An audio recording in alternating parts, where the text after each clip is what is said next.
మాతృదేవోభవ. నేను మీ శ్రీధర్. నా నెంబర్ 9295909819. ఇప్పుడు మనము కుజుని యొక్క సంచారం గురించి, గోచార ఫలితం ఎట్లా ఉంటుందో తెలుసుకునే ప్రయత్నం చేద్దాం. 3వ తారీఖున అంటే ఈ రోజున మిథున రాశి నుండి కర్కాటక రాశిలోనికి కుజుని యొక్క సంచారం జరుగుతున్నది. కాబట్టి ఇక్కడ కొంతకాలం అంటే 7వ తారీఖు 6వ నెల 2025 వరకు ఇక్కడ సింహరాశిలో ప్రవేశిస్తూ ఉన్నారు. అంటే 6వ తారీఖు 6వ నెల 2024 వరకు ఇక్కడ కుజుడు ఉండడం జరుగుతుంది. అయితే ఈ కర్కాటక రాశిలో సంచారం వలన ఏ రాశుల వారికి ఏ ఫలితాలు ఉంటాయి కుజుని యొక్క సంచారం వల్ల అనేటటువంటిది మనం సశాస్త్రీయమైన పద్ధతిలో తెలుసుకునేటువంటి ప్రయత్నం చేద్దాము.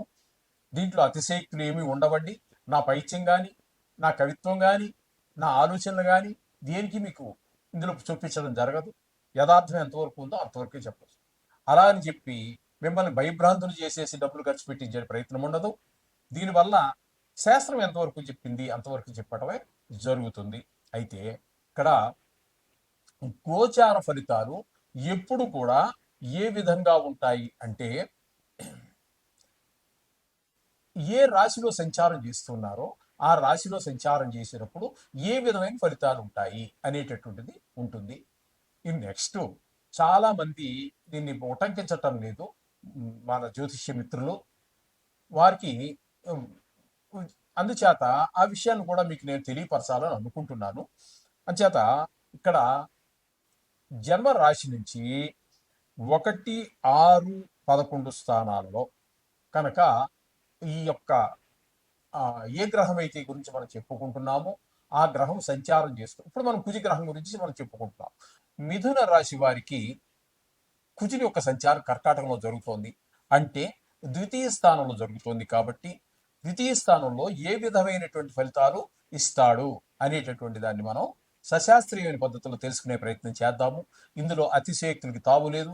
అలాగని చెప్పేసి ఏదో కోట్లు వచ్చి మీద పడిపోతాయి ఇట్లాంటివి ఏవి చెప్పడం జరగదు. లేకపోతే ఏదో బ్రహ్మాండం బద్దలైపోయిన ఎత్తి పిడుగుపడిపోతుంది, లేకపోతే సునామీ వస్తుంది, ఇలాంటి మాటలు చెప్పేట్టు ప్రసక్తే లేదు. శాస్త్రం ఎంతవరకు చెప్తుందో అంతవరకే చెప్పడం జరుగుతుంది. దానికి పరిష్కారం ఏం జరుగుతుంది, ఏం చేసుకుంటే ఆ దోషం పోతుంది అనేది కూడా మనం చెప్పడం జరుగుతుంది. శాస్త్రీయమైన పద్ధతిలోనే, శాస్త్రానికి మించి ఒక మాట కూడా చెప్పడం జరగదు.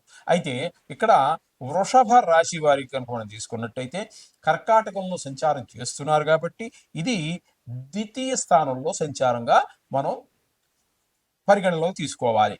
ఇక్కడ జరిగేటటువంటి ఫలితం, ఇచ్చేటటువంటి ఫలితం ఏంటంటే ద్వితీయ స్థానంలో అసత్వం సతతం క్లేశం సర్వకార్య వినాశనం సదా దుర్జన సంపర్క భీతి స్యాత్ ధనగే కుజే. ధనగే కుజే అంటే ధనస్థానంలో గనక కుజుడు ఉన్నట్టయితే ఏ విధమైన ఫలితాలు ఉన్నట్టయితే శరీర బలహీనత, శరీరంలో ఒక రకమైనటువంటి బలహీనత ఏర్పడుతూ ఉంటుంది. మనోవిచారము, మీరు ఏదైనా పని చేస్తున్నారు, ఏదో ప్రయత్నం చేస్తున్నారు, ఏదో సాధిద్దామని, అది ప్రయత్న కార్యంలో చెడిపోతాయి, అది విజయవంతము కానేరదు.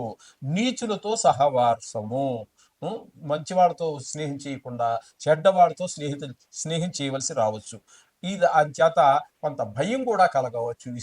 ఈ ద్వితీయ స్థానంలో కుజుని యొక్క సంచారం అని చెప్పేసి మనకి శాస్త్రం ఖచ్చితంగా చెబుతూ ఉన్నది. అయితే ఇక్కడ ద్వితీయ స్థానంలో ఉండటం మూలంగా మనం ఇప్పుడు శాస్త్రం ఏం చెప్పిందో చెప్పుకున్నాం. అది ఇంకా మన వాడుక భాషలో చెప్పుకోవాలంటే కొంత ఆదాయం తగ్గుతుంది. అలాగే కుటుంబంలో కూడా మనకి మన భార్య పిల్లలు వాళ్ళ నడవడి మనకు కొంత చికాకు కలిగించవచ్చు, లేదా మన ప్రవర్తన వాళ్ళకి చికాకు కలిగించవచ్చు. ఈ విధంగా మాటలో కఠినత్వం కూడా పెరుగుతూ ఉంటుంది. వాక్కు అదే మాటని, ఒకే మాటని అవతల వాళ్ళు చాలా సంతోషపడే విధంగా చెప్పొచ్చు. అదే భావం, అదే మాటని చాలా కఠినంగా చెప్పొచ్చు. కళ్ళు పెద్దవి చేసేసి, ముక్కు పెద్దవి చేసేసి, అశ్లీలమైన పదాలు, కఠినమైన పదాలు వాడి చాలా చెప్పొచ్చు. అంచేత సౌమ్యంగా ఉన్నట్టయితే శత్రువు కూడా మిత్రుడవుతూ ఉంటాడు. ఇది మనం అమలు చేసుకోవలసినటువంటి విషయం. ఇది ఈ రాశిలో కుజుడు ఉంటేనే అని లేదండి. మొత్తం ఏ రాశి ఎక్కడైనా ఉండండి, ఏ పరిస్థితిలో కానివ్వండి, మాటలో ఆ సౌమ్యత అనేటటువంటిది, మితభాషిత్వం, మృదు భాషిత్వం, ఈ రెండు కనుక నేర్చుకున్నట్టయితే మనిషి ఎక్కడికి వెళ్ళినా కూడా తప్పకుండా శత్రువు కూడా మిత్రుడిగా మారతారు. అన్ని చోట్ల విజయాన్ని సాధించేటట్టు అవకాశం ఖచ్చితంగా ఏర్పడుతుంది. అంచేత మనకు బాగలేదు కాబట్టి మనం రోజు చెప్పుకుంటున్నట్టుగానే నవగ్రహాలకు సంబంధించినటువంటి మంత్రాల్లో కుజుడికి సంబంధించినటువంటి మంత్రం ఒకటి ఉంటుంది. మూడో శ్లోకం ఇది. ఆ మూడో శ్లోకం మీరు రోజు చదువుకో, రోజు నవగ్రహాలు చదవండి. ఏది బాగలేదు అది మాత్రమే చదువుతాను అనేది కూడా తప్పు వ్యవహారం ఇది. ఎందుకంటే వాడు అదంతా ఒక, అందరి దేవుళ్ళు ఉన్నప్పుడు అందరినీ పూజించండి. ఆ నవగ్రహాలు చదువుకోవడం తప్పేందు 2 నిమిషాల కంటే పెద్ద టైం లేదు. లేదా దానికి సంబంధమైనటువంటివి ఇంకా చాలా చాలా చెప్పబడ్డాయి. అవన్నీ ఏది చేసినప్పటికీ చాలా శుభంగా. మీన రాశి వారికి 3వ తారీఖు ఏప్రిల్ నెల 2025 నుండి కర్కాటక రాశిలో కుజుని యొక్క సంచారం జరుగుతున్నది. ఈ కర్కాటక రాశిలో జరిగేటప్పుడు ఈ మీన రాశి వారికి ఏ విధమైనటువంటి ఫలితాలు ఉంటాయి? 5వ స్థానం అవుతున్నది. కాబట్టి ఈ 5వ స్థానంలో కుజుని యొక్క సంచారం వలన ఏ విధమైనటువంటి ఫలితములు మనకి ఇవ్వబోతున్నారు? అంటే దుష్ట ఫలితాలు ఇవ్వబోతున్నారా, మంచి ఫలితాలు ఇవ్వబోతున్నారా? అయితే మంచి ఫలితాలు అయితే ఏవి, ఏ విధమైన మంచి ఫలితాలు, ఏ ఏ విషయాల్లో మంచి ఫలితాలు, అలాగే చెడ్డ ఫలితాలు అయితే ఏ ఏ స్థానాలలో ఏ ఏ విషయాల్లో చెడ్డ ఫలితాలు ఇస్తారు అనేటటువంటిది మనం ప్రధానంగా ఇప్పుడు మనం తెలుసుకోబోతున్నాం. సశాస్త్రీయంగా తెలుసుకోబోతున్నాం. ఇక్కడ శాస్త్రకారులు చెప్పినటువంటి విషయమే మనం చెప్పుకుందామండి. దేహజాడ్యంచ సంతాపః కాలాతిక్రమ భోజనం దురితం కర్మలాభశ్చ భౌమే పంచమ సంస్థితే. భౌమే అంటే కుజుడు పంచమ సంస్థితే, పంచమ భావంలో సంచరించేటప్పుడు వచ్చే ఫలితాలు ఏ విధంగా ఉంటాయంటే, దేహజాడ్యం శరీరానికి రోగాలు రావటం, సంతాప విచారం కలగటం, కాలాతిక్రమ భోజనం అకాల భోజనం, ఆకలి వేస్తున్నా సరే వెళ్ళడానికి, పని పూర్తయితే కానీ వెళ్ళాలి కుదరదు. బాస్ అక్కడ ఈ పని చేసి వెళ్ళవయ్యా అన్నాడు, ఆ పని చేసి వెళ్ళాలి పోయినానికి 3:30 అవుతుంది సాయంత్రం, అప్పుడు చేయాలి, మరి ఏం చేస్తాం. ఇవన్నీ అదే బాస్ని తిట్టక్కర్లేదని వీళ్ళు గ్రహస్థితిలో మన ఆ విధంగా చేస్తూ ఉంటాయి. ఈ విధంగా కాలాన్ని అతిక్రమించి భోజనం చేయడం. కాలాతిక్రమణ భోజనం అంటే అంత ఇంపార్టెంటా అంటే ఇంపార్టెంటే. భోజనము అనేటటువంటిది మనం 2 సార్లు చేసినా 3 సార్లు, అంటే టిఫిన్తో కలిపి 3 సార్లు చేసినా ఒకే కాలంలో సరైన సమయంలో సమయానికి భోజనం రోజు అదే టైంలో తినటం అనేటటువంటిది మహా మహా మహా ఆరోగ్యాన్ని కలిగించేటటువంటి విషయం. దాన్ని ఈ రోజుని ఎవ్వరూ పట్టించుకోవట్లేదు. ఏ డాక్టర్ చెప్పట్లేదు. టైం తినవయ్యా అంటాడు ఎవడో ముసలోడు అయిపోయాక, 60 ఏళ్ళో 70 ఏళ్ళు వచ్చి రిటైర్ అయిపోయాక. ఇంకే టైం అప్పుడే పాపం వాడి టైం కూడా. అంతకుముందు సంపాదన కోసం, ఈ భార్యా బిడ్డల్ని పోషించుకోవడం కోసం, ఉదర పోషణార్థం పరిగెత్తాలి. అర్ధరాత్రి లేచి పరిగెత్తాం, చల్లనక పరిగెత్తాం, వాననక పరిగెత్తాం, ఎండనక పరిగెత్తాం, అనేక రకాలు. భోజనం అనేటటువంటిది మొదటి నుంచి కూడా ఒక క్రమ పద్ధతిలో సరియైన సమయంలో అదే సమయాన్ని పాటిస్తూ ఉన్నట్టయితే డాక్టర్తో పనే లేదు. డాక్టర్తో పని లేదండి. చాలా రోగాలు దూరం అయిపోతాయి. ఒకటే అలా వస్తూ ఉంటాడు, మనిషి పుట్టాక రోగం రాకుండా ఉండదు. కానీ మనకి 300 రోగాలు రావడానికి కారణం అకాల భోజనాలే కారణం. అందుచేత ఈ అకాల భోజనం కూడా మనకి ఈ పంచమ స్థానంలో సంచారం చేసేటప్పుడు జరుగుతూ ఉంటుంది.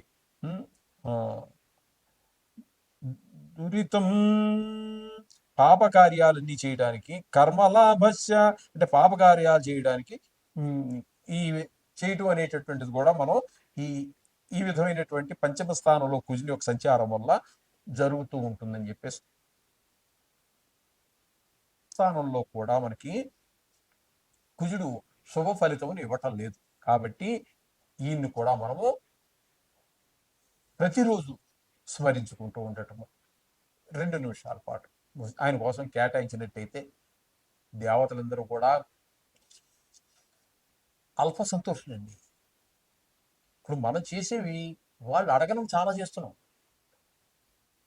మన నియమ నిష్ట కోసం మనం చేస్తున్నాం. వాళ్ళు అడిగింది ఏంటండి, చాలా సమయాన్ని వాళ్ళు చెప్పినట్టు నడవమన్నారు. ఎక్కువ నువ్వేదో అన్నీ మానేసేసి మొత్తం ఒక లారీ పూలు తెచ్చేసి, ఒక లారీ కొబ్బరికాయలు తెచ్చేసి, లారీ అరటిపళ్ళు తెచ్చి పూజ చేయమని ఎక్కడా మనకేమి అంత ఇది లేదు.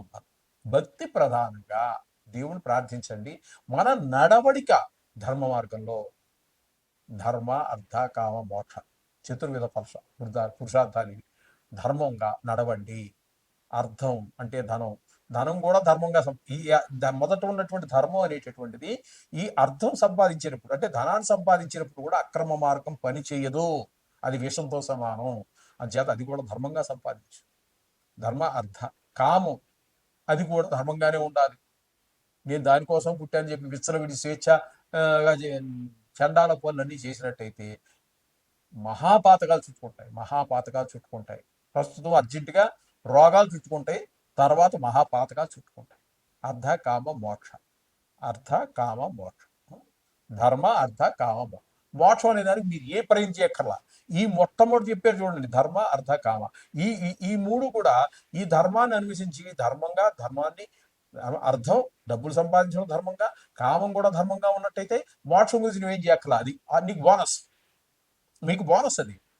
ఈ మూడు కనుక ధర్మంగా చేస్తే మీరు ఈ నాలుగోది మోక్షం అనేటటువంటిది మీకు బోనస్ ఫ్రీగా వచ్చేస్తుంది. ఇది అంచేత గమనించి మన ప్రవర్తనని సరైన దారిలో పెట్టుకోండి. ఎవరి డబ్బుకి ఆశించవద్దు, ఏ అన్యాయానికి పాల్పడవద్దు. మనం పుట్టిందే అందుకు. అసలు భగవంతుడు 64 లక్షల జీవరాశుల్లో మన ఉత్తముడుగా తయారు చేయాలని పుట్టించాడు. కానీ మనం ఆ దేవుడికి సరదా కృతజ్ఞమై ఉండాలి. కానీ ఆయన చెప్పిన వాటికి, ఆయన ఉద్దేశానికి పూర్తి విరుద్ధంగా మన జీవితం సాగుతోంది. ఇది కరెక్ట్ కాదు. ధర్మంగా నడవండి, ధర్మంగా సంపాదించండి. ధర్మార్థ కామ మోక్షాలన్నీ సక్రమంగా చేసినట్టయితే మీకు ఇహలోకంలో అన్ని సుఖాలు, పరలోకంలో ఇంక చెప్పాల్సిన పని లేదు. స్వర్గం కాదండి, స్వర్గం అనేది శాశ్వతం కాదు. మీ పుణ్యం అయిపోయి మళ్ళీ వచ్చేస్తాను. మోక్షం, ధర్మార్థ కామ మోక్షాలు చతుర్విధ పురుషార్థంలో ఈ స్వర్గం గొడవ, ఈ పుణ్యాలు గొడవ ఏమి ఉండదండి. అది జన్మరాహిత్యానికి సంబంధించినటువంటి. కాబట్టి ఆ విధంగా నడవండి, సకల శుభాలు పొందండి. శుభం భూయాత్.